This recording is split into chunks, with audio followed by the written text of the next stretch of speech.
Hello, my name is CrackTheSky. I'm an AMV editor, and you're watching What Makes It Great.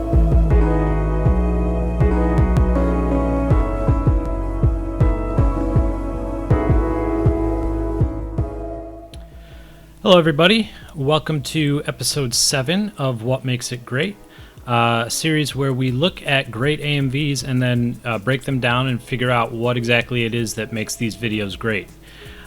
In this episode, we're going to be watching a video by an editor named Kusoyaro.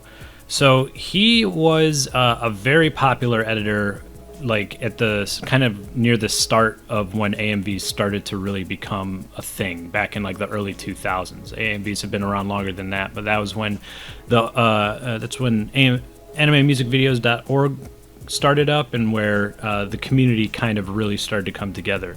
Kusoyaro was a real pillar in that, and he made a lot of really popular videos over the years.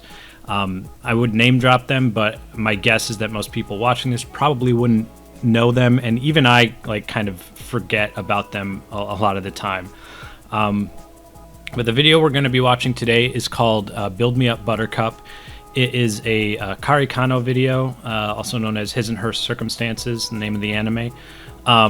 It's a Kare Kano video. It was released in 2004. It uses the song Build Me Up Buttercup by the Goops, and it's just this like really upbeat, fun, romantic video. I really like it.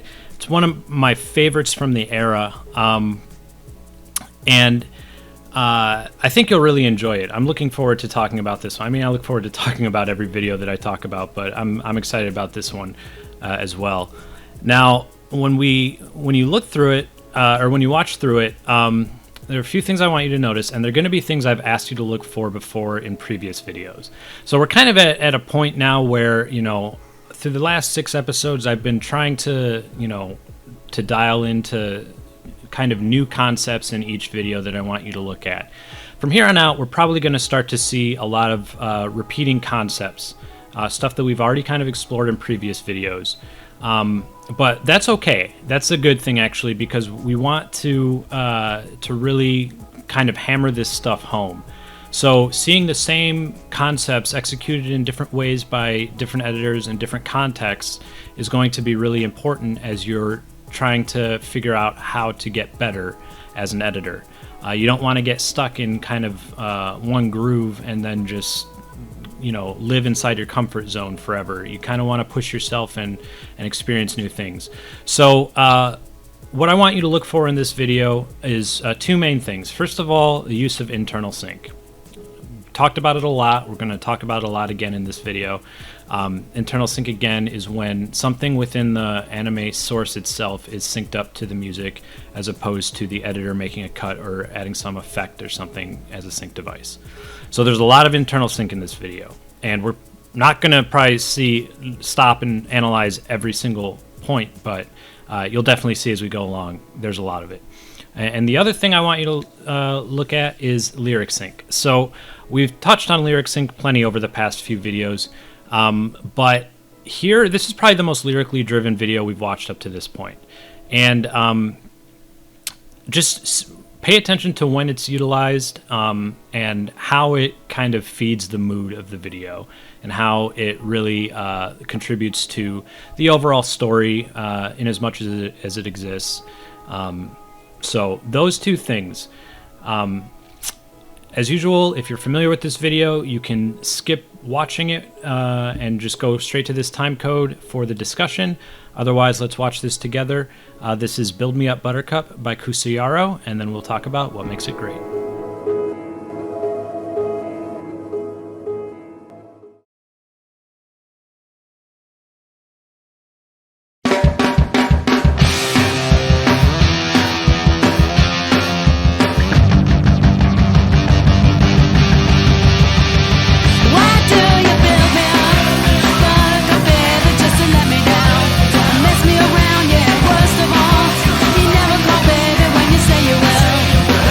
Still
All right, let's now watch this together.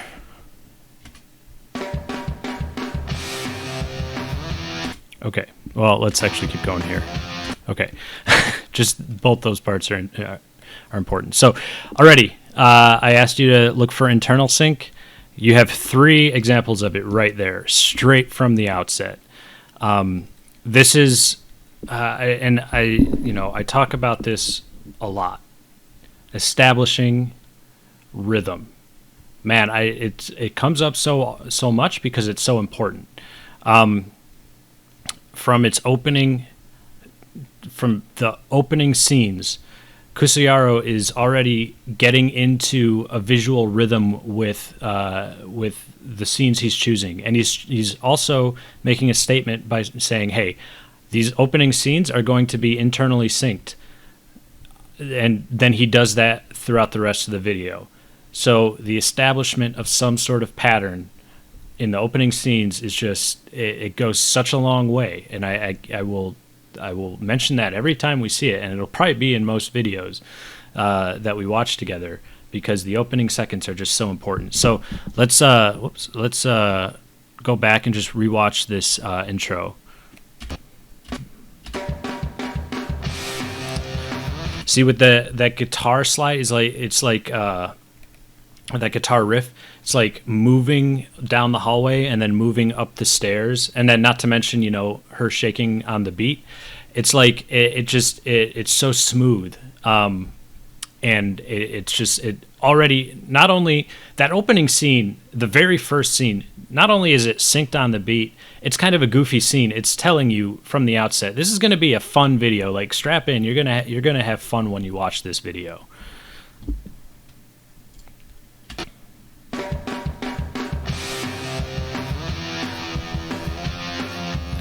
And that one too, actually, it's like there's just movement. There's this smooth movement that really lines up with that guitar riff. That again, I mentioned this in the last video we looked at, A Walk in the Past.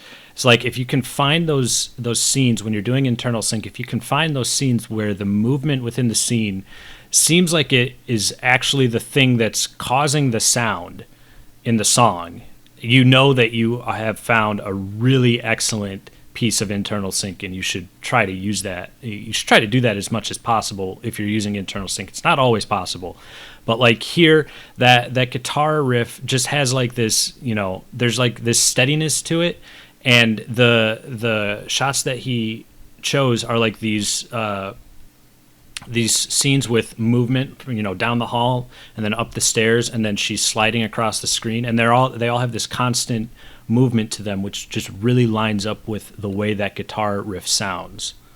So one more time, and I won't interrupt this time, I promise.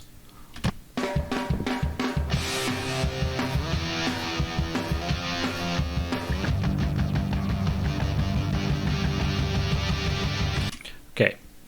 Really interesting thing he does here. This is all external sync, he's flashing on the beats. This is what I was talking about in the 2 videos ago, Hail to the Thief by Beowulf, where he's, in this case, Kusoyaro is cutting really rapidly on that kind of building beat. But the scenes are basically meaningless. Like, you watch these scenes and you can't tell, like, they don't communicate anything meaningful to you. It's just a bunch of rapid scenes. These are not scenes used to communicate anything to the viewer. This is strictly for the purpose of sync.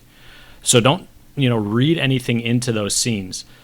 This is one of those times where doing that is appropriate, because there's not much of a story in this video. It's very much just like, exploring the relationship between what's her name? Miyazawa. I have it pulled up on here so I can. I've seen Kare Kano. It's just been a really long time. Miyazawa and Arima, the guy. It's just kind of exploring their relationship and kind of the goofy, fun aspect of it. So these scenes don't have to communicate anything to the viewer, because there's no real story or narrative or anything that's going on here. And it also helps establish just kind of, this is going to be a really upbeat, fun, fast-paced video. Just strap in and enjoy yourself. Don't think too hard about it.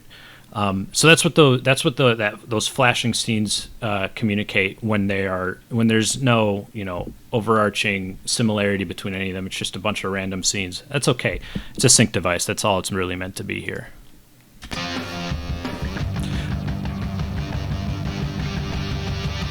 Oh, one other thing I wanted to mention here. You notice he speeds up the pattern at the end, even though the actual beat in the music remains steady.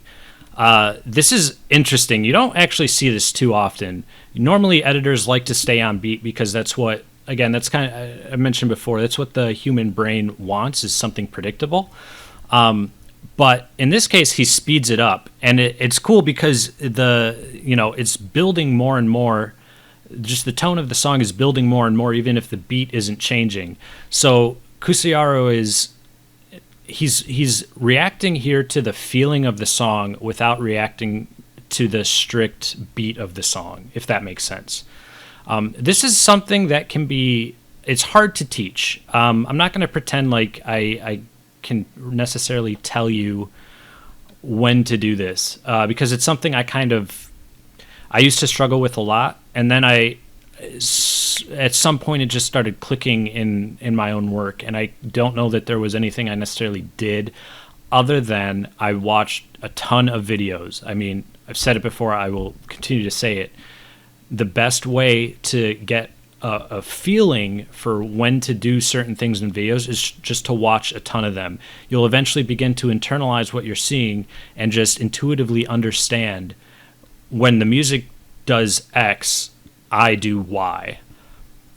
This is one of those examples when, even though the beat is saying something, the overall tone of the song is saying something else, and Kusoyaro chose to go with that rather than with the strict beat. It's a little abstract, but I hope you get it. Let's go back a little more.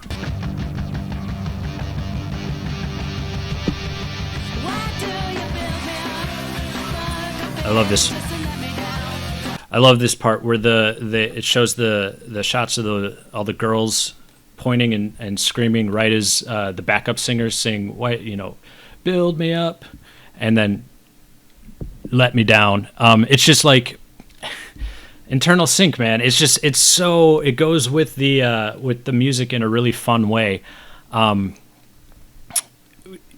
When there are backup singers like that in a song, where especially in an upbeat fun song like this, I would say try to do your best to find some sort of kind of lip sync you can do, because it just adds to the vibe. If you ignore that, I mean, you can get away with it for sure, but in this case, it just I don't know, I really like it. It might just come down to taste, but I think that when the lyric or the singers have just such there's such a clear point in the song where the backup singers are kind of spotlighted, and you want to do the same thing in the video. You want the spotlight to follow the singers. So when there's backup singers, you see there's just a row of these kind of I don't want to say faceless, but undetailed, almost like background characters that are chanting something, and it just works really well with the idea of backup singers in a song. So it's just a really fun little part of the video.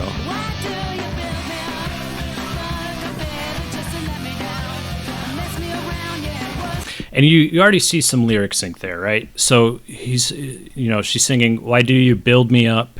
And right as that line goes, Miyazawa is kind of lip syncing to that part, right? And "build me up," she's pointing up, like you have a low angle looking up at her. It's subtle. It may have actually not even really been intentional, and Kusoyaro may have not thought that deeply about this scene, but even if it's just coincidental, it works out really well. And Buttercup baby, she's obviously, in love with this guy, and so by using the term Buttercup baby, kind of introducing these two together, kind of introduces the love interest in the story, and then just to let me down, and then it shows her, you know, kind of like looks like she's depressed or shocked or something. So I don't want to say subtle, because at least in my opinion, it's pretty obvious what's going on here, but it goes by really fast, so you may not immediately catch on to those that lyric sync right as it happens. But it's kind of cool how AMVs can operate at an almost subconscious level sometimes. Doing that kind of lyric sync and realizing that, oh, the viewer may not even notice exactly what you're doing, but it'll still get under their skin, you know, and it'll all feed into the video feeling cohesive and consistent from beginning to end.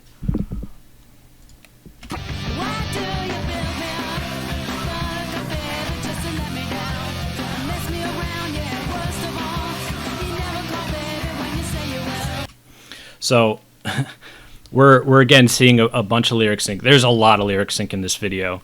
And this is one of those videos where the lyric sync is super heavy, but it never once feels out of place or cringy or awkward or anything like that, like lyric sync can, even though it's like really literal throughout most of the video. Not always, and I'll point out those times where it's not, but it works. And I think the reason is just because of the whole mood of the song. When you're editing fun, upbeat videos like this, it's a little easier to get a little more literal with the lyrics and how you choose to sync up with them. But that's what Kusoyaro does throughout this entire video. So, never call. Yeah. This whole section right here for like the next few seconds, it's like where she says I need you, and like as she's saying I need you, there's like some drum beats. Watch, and it's like her Miyazawa's slapping the table, and it's almost like on beat to the vocal line I need you. It's really subtle again, may have been unintentional or not fully synced, but the idea is there, and your brain, even if it's not synced exactly, your brain will connect the visuals with the rhythm that's in the song.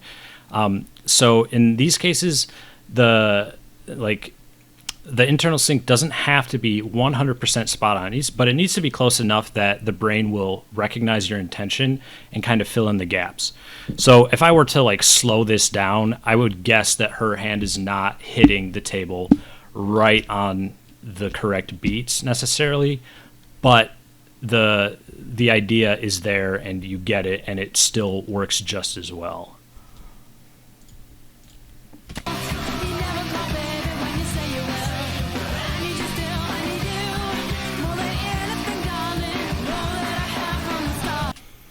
So that scene is also pretty interesting because here the music is starting to kind of build a little bit. You hear that like steady rhythm all of a sudden that kind of switches up in the music a little bit, and so this suggests to me that there's some sort of build almost. I use that word a lot, but it's a good word to describe what I'm trying to get at. And like it kind of stopped, like the scene he chooses for that point is with Miyazawa there, and she's like studying, and then she shakes her head, and it's like there's all this motion beforehand, and then all of a sudden it's a still scene that immediately launches into motion, in some internal motion with Miyazawa shaking her head like that. That is a good way to handle those sequences where the music immediately changes and starts kind of a new pattern or kind of a new almost feeling. Let's watch again. So all this motion, right? And then it stops, and then all of a sudden she starts shaking her head and looking determined, and it's like that sense of motion comes back immediately, and it's synced up really well with that period in the song where the beat all of a sudden becomes this steady thing just for a short period. Hopefully that makes sense.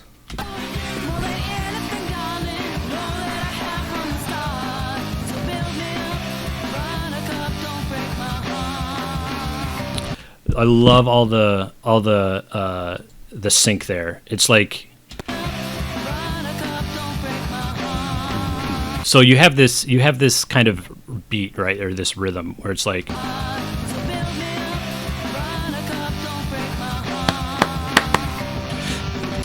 that's kind of what it is. And it's like every beat is, there's something else that comes on the screen, and this is all within the anime. Like, Kusoyaro is not doing any effects here. If you've never seen Kano, check it out. It's one of my like all-time favorite high school romance animes. It's so much fun. The animation style is so much fun, and this is, you see this throughout this video.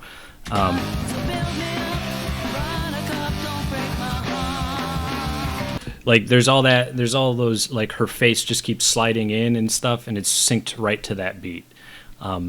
So just really cool. And then the song is again changing, and there's this, she's saying "Don't break my heart," and it's like becoming almost like vaguely desperate in her tone of voice. And you have Miyazawa, who's just kind of like running at the screen, and she's like, you could tell she's like desperate. It's so good.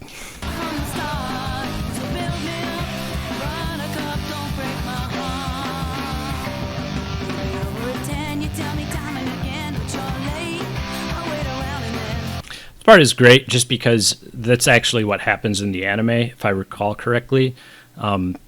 Arima is late to his date with her, and she's like upset about it.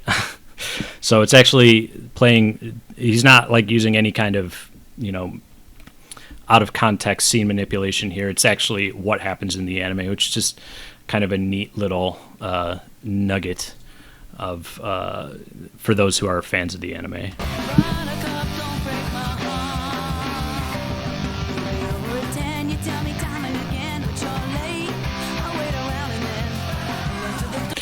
See, and again, the backup singers, and he's showing those scenes of just a crowd of people with their mouths open that could be kind of considered lip sync.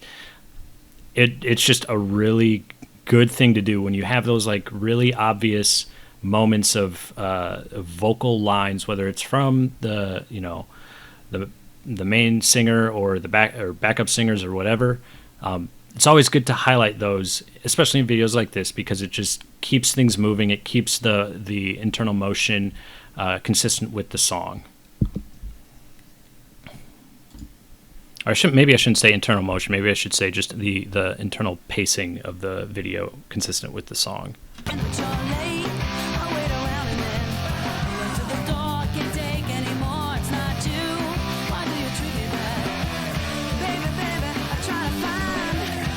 So there's a lot of stuff there. I'm going to try to move it along a little bit just because, like I said, I could pause it every few seconds and talk about it, but it would get really redundant pretty quick, I think.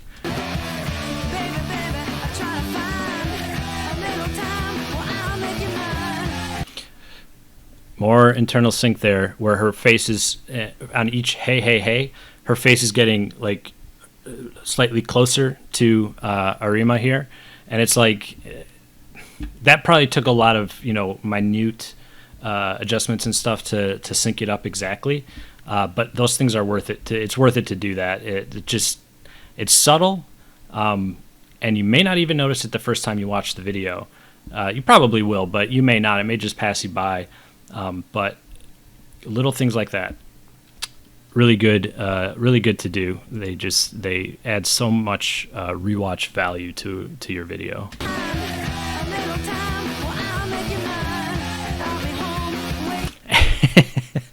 I love this scene where she's like dancing on the beat of the drums, and again, I'm sure that took some editing and adjusting to get it just right. But man, I just love it. It makes me smile so much. Let's back it up a little more.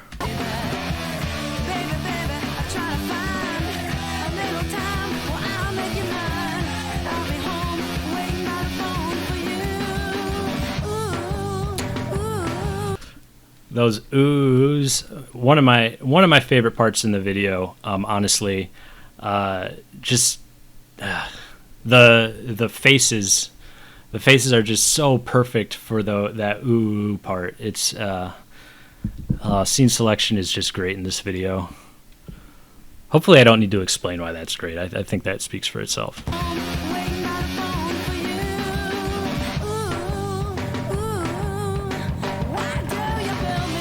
I really like that scene, and another one where he does something similar in a little bit, where there's that really fast drum roll, right? And the electricity is going over Miyazawa's head right as that the drum beat happens. It's not synced up, like that's more of a, like, I would call it, I guess, like general internal sync. Like there's no specific movement to the beat, like, but that visual of the electricity over her head still communicates the same idea that drum roll is communicating, and it just syncs up really well. I don't know if I can explain it any better than that. And again, it's something you like, that to me could be something that was completely accidental. Like I could see myself accidentally putting a scene like that in a timeline and it just happened to line up, and I was like, oh yeah, this will work. Those kinds of things are really hard to seek out, especially because when it comes to those types of like musical parts where there's like fast sync or very, obvious something you want to sync to, it can, when it comes to like, especially with like drum beats like that, it can be more tempting to look for something that will fit with that kind of staccato rhythm, something with motion that matches up exactly with that rhythm, or to do just rapid cuts, which is another valid option. But finding stuff like that that's a bit looser but still communicates the same idea is a little harder to plan for. Most of that stuff happens by accident, but it usually ends up working just as well.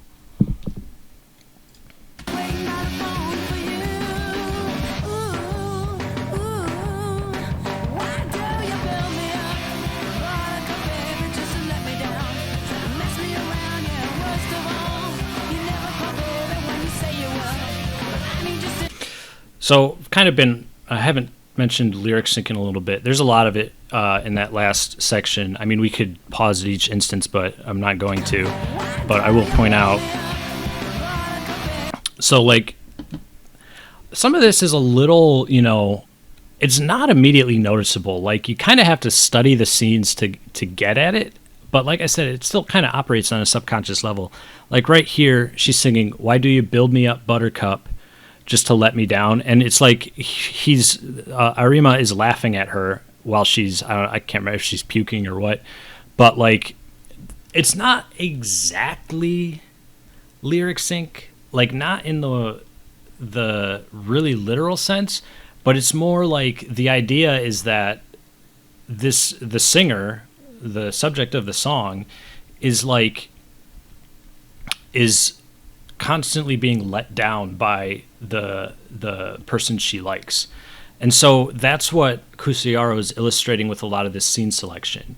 It's not necessarily literal to the specific lyrics that are being sung, but it definitely, like, his scene selection is A+ on track with what the song is actually about in a general sense. There's as we've already seen, there's a lot of specific lyric sync, and actually some is coming up right here.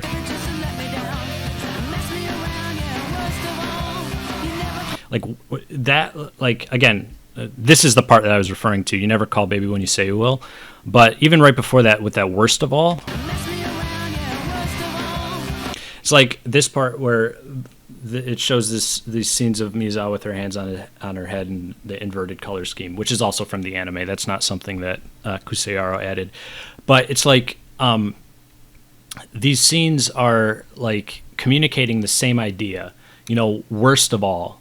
It's something that's bad. It's something that's stressful.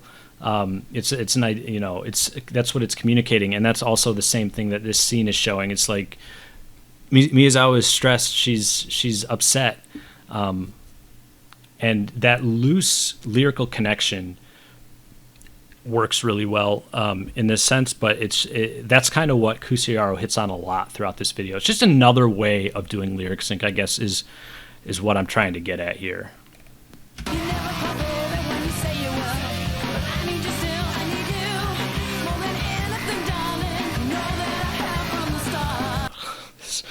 Oh, that sequence is so good. I'm not really going to comment on it. I just want to watch it again. I love it when she like punches him.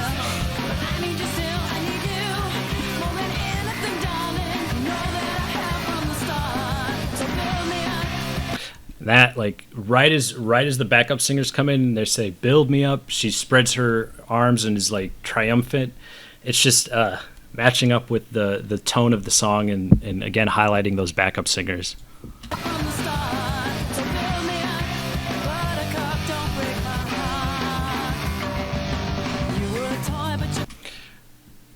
Another example of the very general way that Kusoyaro is syncing to the lyrics here. Lyric is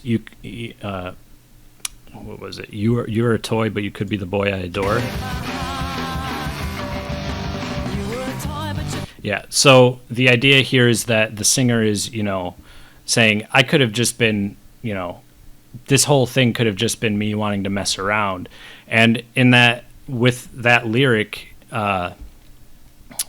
Kusoyaro is kind of suggesting the same thing with this particular scene. Like Miyazawa is like looking at the camera. You kind of get the feeling that whatever she's saying at this point in the anime, Arima can't hear because he's blacked out. So she's basically like saying it sounds like she's saying an aside to the audience who is, and it's probably about him in some negative light, right? So the idea is it's a very loose connection, but it's there. So there's this sense that maybe this singer is kind of a little underhanded, at least in this part of the song, and that's being represented on screen with this particular scene. It's a little abstract. It's very I'd say it's pretty clever on Kusoyaro's part. This lyric sync throughout the video is very, very clever most of the time, but yeah.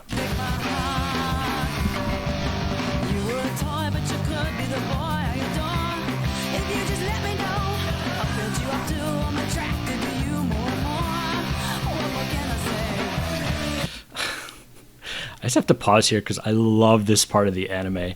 So it's when like Arima says something about himself that's like really impressive, and Miyazawa is like she's stunned for a moment, and then she goes "Sugoi, sugoi," and like every time her face becomes bigger until it's like bigger than the earth. It's just a really great comedic part of the anime. It was one of the most memorable parts of the anime to me. I love it when it's used in AMVs.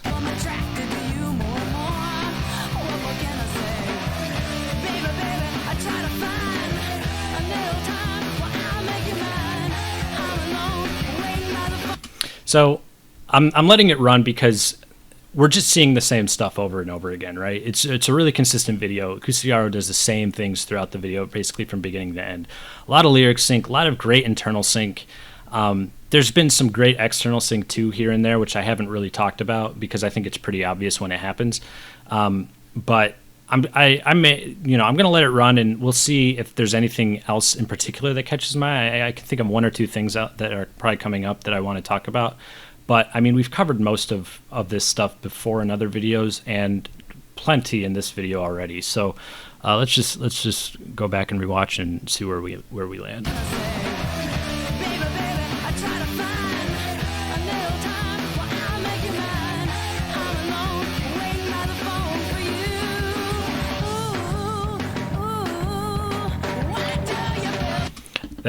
There again.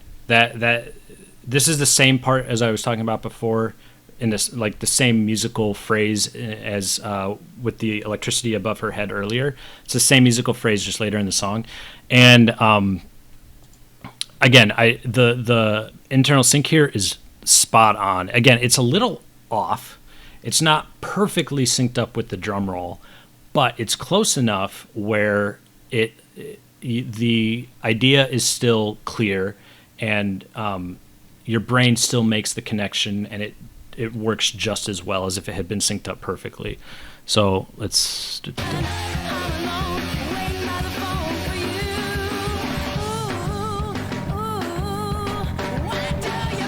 where she's like that drum roll happens right as she speeds up her shaking of that like cardboard cutout of Arima.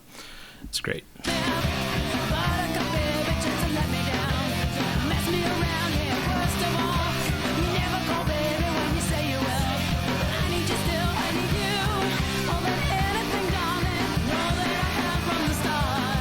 I love that scene. Okay, and I did want to touch on this because it's like the one thing in this video that bothers me is the poor audio cut. I notice it every single time, and I can't get over it. It doesn't ruin the video for me, but and thankfully it's near the end, but it's like every time I notice it, and it just drives me up the wall. Cutting audio is a whole topic that I won't really go into. I don't tend to prefer when editors do that, for reasons, again, I'm not going to go into it, but he does cut the audio here, and it's really obvious where he cuts the audio. You hear it skip a little bit. So my advice, if you're going to cut audio, if you do it, just make sure that you cannot hear it. Like, listen to the song at that point, like over and over again, make sure you can't hear it. Listen to it in a wider context, like back up like 20 seconds, 30 seconds, so you get into the rhythm of the song, and you can tell if you're off a beat or something on that cut. Just make it seamless. That's all I'm saying is when you're cutting audio, make sure it's seamless, because audio cuts that are poorly done like this can really just rip the viewer right out of the video. It's one of the more obvious like things that people will notice when you do it wrong, and it can just have a devastating impact on your video. Thankfully, this one is near the end. We're almost done with the video, so it's like there's barely anything left after this. So it's okay, like it doesn't ruin the rest of the video, but it's still like it's something I notice and cringe at every single time I watch this video.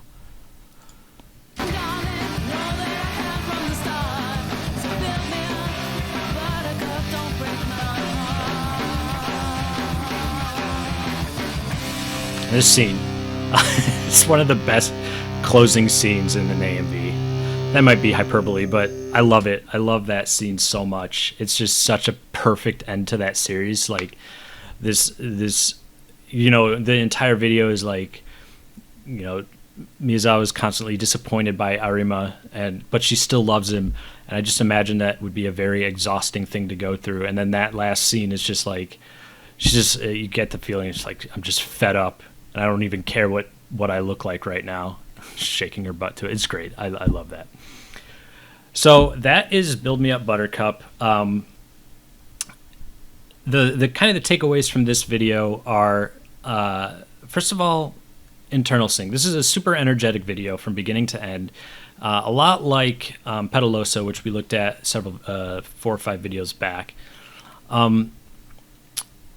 Lots of energy in here, and Kusoyaro maintains it throughout. There is not a single point in that video. I would have paused it if I had noticed any, but there's no point in that video where the energy lets up visually. Like it is on like Kusoyaro is on the ball with this one. Like it feels so good from beginning to end. Like there's just no letting up. So he has no problems with pacing throughout this video. It's just, and big part of that is because he just utilizes internal sync at every step of the way. It's just such a internal sync heavy video, but you see how that aids with the flow and with really getting the viewer into the mood of the video. A lot of his internal sync in this video is really goofy and fun, and that just fed into feeding into the mood of the video that you're creating is super important. Establishing that mood through internal sync is a really powerful way to do it, to go about it. And then the other thing is, of course, the lyric sync, which you saw a lot of it was super literal. Most of it, though, was more, I want to say conceptual or just general, understanding the tone of the song and kind of the overarching themes of the lyrics, and then making sure that the visuals he chose matched up with that, rather than trying to find a specific scene for every single lyric, which would have been overkill. He really went with the overall feeling of the song and the lyrics, and that's usually the best way to do lyric sync, regardless of video, honestly. There are some exceptions to that, and we may look at some down the line, but if you're attempting lyric sync, a general approach is typically better than a specific approach. Case by case basis, but you can't really go wrong with a more general approach at the very least. So that was Build Me Up Buttercup by Kusoyaro. I hope you enjoyed this. If you've never seen this video before, I would highly recommend checking out some of his other stuff. Log on to animemusicvideos.org and just go through and download some of his older videos. They are he's a really, really solid editor. I would very strongly recommend checking him out. So I hope you enjoyed this. I hope you'll join me next time on What Makes It Great, and I will see you then. Bye.